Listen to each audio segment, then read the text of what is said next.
Hello, it's George again. If you fancy reading something absolutely childish that quite possibly may well be the most offensive thing you've ever read, then buy my best-selling book. You can also sign up for my Patreon for hundreds of hours of exclusive content and, of course, check out my own Funkyspectrum website for more videos. Links will be in the description, and like and subscribe here if you want to be kept up to date with all the nonsense on YouTube. Now, let's get to the video. Well, here's another humdinger in my Game and Watch series. It's George again, ladies and gentlemen, and this is Greenhouse. So I'm going to tell an interesting story while we're watching this, as well as something from old George's past. So, with that in mind, let's dive in to the Game and Watch Nintendo's Greenhouse. It's a really great one, this as well, really good. Fully recommended. Okay, well, here we go. Now, I don't remember who had this, but one of my mates definitely had this, even just when the game opened up. So, bloody hell, I've definitely played this one before. And yeah, I remember this, just sending the sort of, you could time it, you just send a barrage of fumes up towards the spiders, because every barrage blast sends the spider back sort of one animation frame on his web. But it's weird as well, because I do remember when the spiders get to the front of the web, if you give them a blast, presumably it's because they're up so close, and they just inhale the whole bloody hell, nearly. Oh, Jesus Christ, George, get hold of yourself. I nearly swallowed my tongue there. But yeah, when you give them a blast when they're right up at the edge of the web and they're right next to the plant, it kills them instantly. Now, this is a weird one because we had an actual period at Harris House called a greenhouse, where we would go and we basically guddle about in the greenhouse at Harris House, where this guy, Mr. Garmoyle, also known as Garmoyle the Gargoyle, because he was about 6'4" and he had a weird gammy leg and he walked really funny, and we used to say he was one of the sort of reanimated gargoyles off the top of the local church, because one of them had broken off, but the minister said it had broken off in the storm and definitely wasn't teaching at Harris House. But he wasn't even really teaching, this chap. He would just sit and smoke woodbines and then tell us all to sort of, well, we would sort of, basically you go along and you manage the garden for him, really. He had all these raised beds inside the greenhouse, and he used to use all this excrement from the local goat farm, because there was like a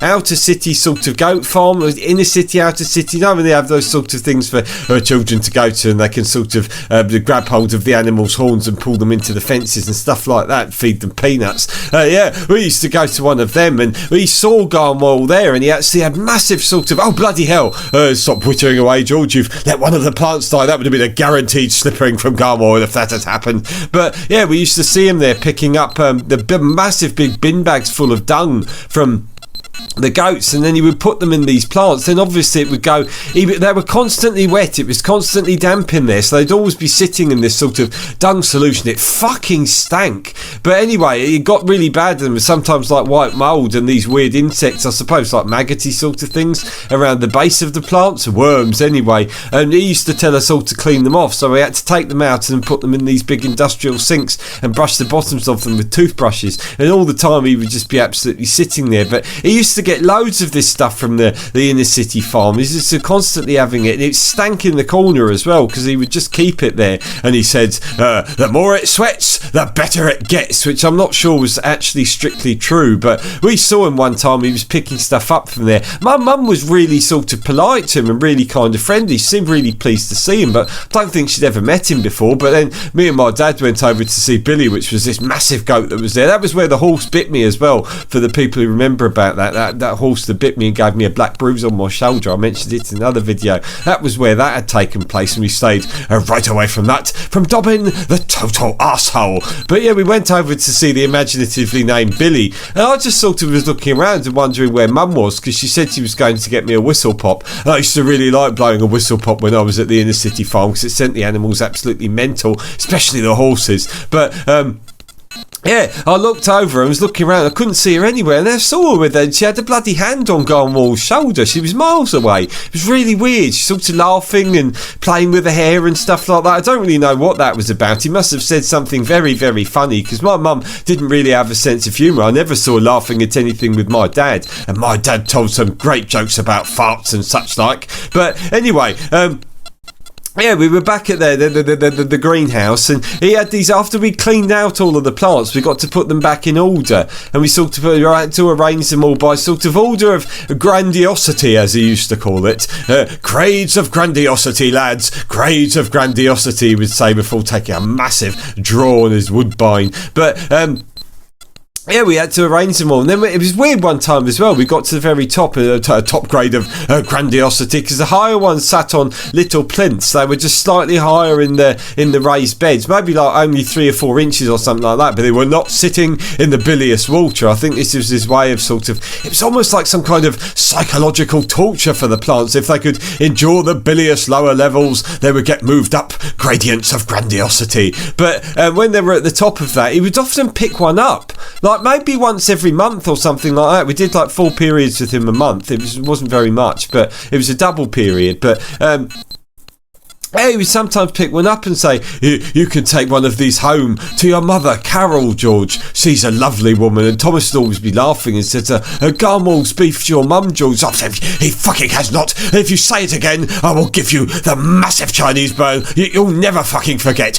And once more, Thomas, say it after that, and you'll be getting a Chinese burn on your neck from whence you will never return. And he was sort of be quiet about that. But Garmall never heard about that. But he did hear some of the other things I said in that class. I said they were bottom worms and things like that when we were pointing at the worms. And one time my mate Chris was buggering about, and I actually got a handful of those worms and took his trousers like back, not down, but pulled them right down at the back. He used to wear a belt, so they just sort of pulled him out. But he fell backwards into the chair with me, and I just had this handful of worms. So I was going to push them down the back of his trousers, but as it was, because he fell back, he sort of crushed them into mush, and I didn't know what to do with them or where to put them. So I just put all the smushed worms down the back of his trousers, and he immediately started screaming and crying, and Garmall came out of his office wreathed in smoke and went absolutely fucking mental. He's like, what's going on here, lads? And then of course Chris told him about it. Chris wasn't a grass, but he was really upset that day, and I can understand it, because I wouldn't want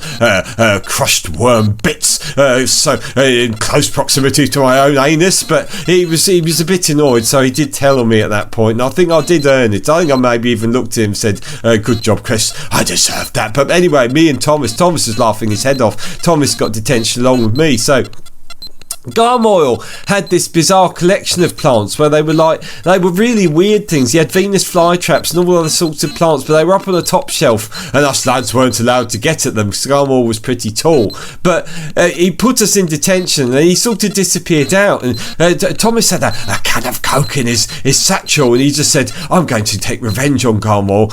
I'm going to get his top grandiosity shelf. I'm going to fucking show it.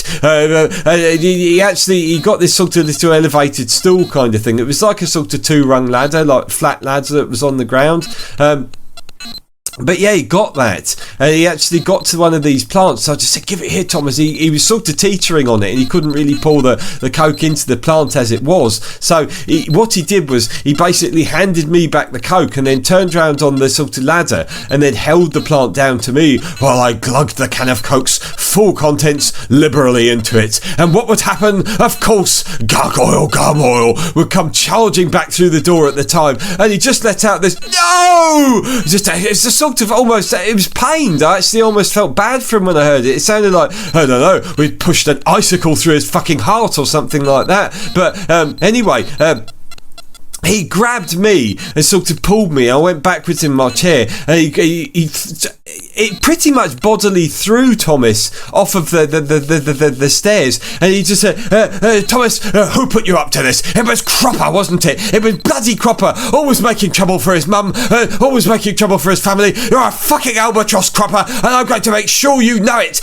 You're going to get exactly what you've done to Gertrude here. And he's sort of motioning to her. I was thinking, fucking Gertrude, he names these fucking things. But anyway, now unfortunately that's the end of the gameplay. I've died, but I want to keep the track of this conversation, so I've just got to witter on and tell you the rest of it. But yeah, Garmoyle absolutely stormed into his office and went in, trailing off into the smoky distance, taking a plume of smoke with him, swallowing him up in the darkness, and then emerged with eyes like fucking thunder. And he had a can of something. It was like the sort of modern Pepsi cans that you get, those tall thin cans, but it was like a yellow colour. And he came over to me and like he put his foot sort of halfway round the edge of one of the wheels on the chair so it couldn't move anywhere, and he grabbed my head and pulled me back, cracked open this can and started glugging it into my mouth. He was like, Cropper, you're going to drink and take your fucking vitamins just like you've done to Gertrude, and if you faint I'll be waking you up and this shall continue. I was fucking terrified, and Thomas actually ran over and thumped him in the back,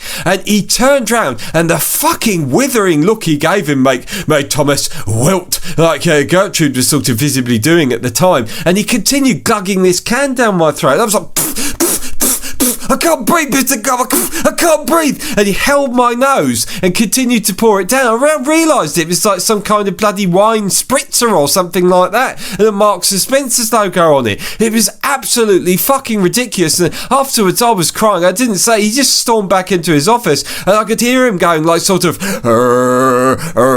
it's making this really weird noise, and me and Thomas just looked at each other and said, George, let's get the fuck out of here. So we left, and I went home and told my dad about it, and honestly, he was absolutely bloody furious, raging. And my mum was there when I told them as well. And she was just like, George, Mr. Garmoyle's a very, very nice man. And she said to my dad, I don't think you should go down there. I just think we should let this one slide. I don't think you should be going down there. I really don't. Please don't go down there for my sake. Don't go and cause a scene. Like, of course I'm going to go and cause a scene. He's tried to bloody drown our son with wine spritzer. So the next day, we absolutely flew down there. I wasn't obviously scheduled for another class because I wasn't due till next week, but so we got the head of Ferris House to come down with us, and then we marched in and told him what had all happened on the way. My dad was incandescent with rage. We got Garmoyle out. It was all had out in front of him. It was all everything was laid on the table. The whole situation was explained. He explained how we poisoned Gertrude, and he'd seen me doing it, but my dad was quite angry about it, but his anger sort of softened, and he started looking at me more as Garmoyle explained the situation and explained how badly behaved I was in all of his class in that situation where I tried to put worms up Chris Brinkburst's bottom on the same day. And then my dad just basically said, okay, I've had enough. I don't want to hear you berating my son anymore. We understand he doesn't like this class. I'm going to tell you now, you do not feed my son wine spritzer, and that's illegal. And he should lose his job for this, really.